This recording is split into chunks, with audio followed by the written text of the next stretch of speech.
The Night Before Christmas by Clement C. Illustrated by Tom Patrick. Read by Art Steer. 'Twas the night before Christmas, when all through the house not a creature was stirring, not even a mouse. The stockings were hung by the chimney with care, in hopes that St. Nicholas would soon be there.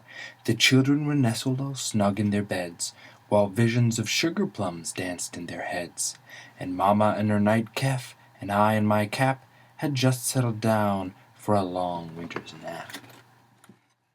When out on the lawn there arose such a clatter, I sprang from the bed to see what was the matter.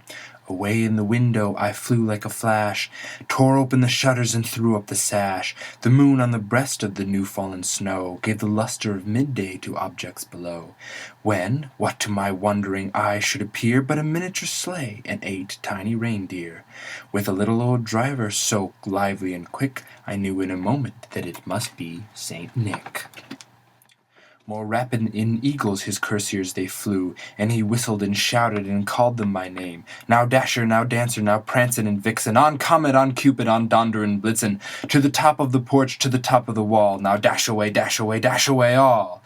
As dry leaves that before the wild hurricane fly, when they meet with an obstacle mount to the sky, so up to the housetop the coursiers they flew, with the sleigh full of toys and St. Nicholas too.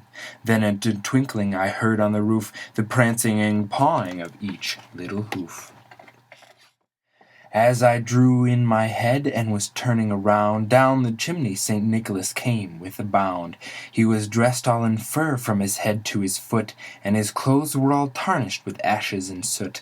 A bundle of toys he had flown on his back, and he looked like a peddler just opening his sack. His eyes how they twinkled, his dimples how merry, his cheeks were like roses, his nose like a cherry. His droll little mouth was drawn up with a bow, and the beard of his chin was as white as the snow. The stump of a pipe he held tight in his teeth, and the smoke had encircled his head like a wreath. He had a broad face and a little round belly that shook when he laughed like a bowl full of jelly. He was chubby and plump, a jolly old elf, and I laughed when I saw him in spite of myself. A twinkle of his eye and a twist of his head soon gave me to know that I had nothing to dread. He spoke not a word, but went straight to his work, and filled all the stockings, then turned with a jerk, and laying his finger side of his nose, and giving a nod up the chimney, he rose. He sprang to his sleigh, to his team gave a whistle, and away they all flew like the down of a thistle. But I heard him exclaim, ere he drove out of sight, "Happy Christmas to all, and to all a good night."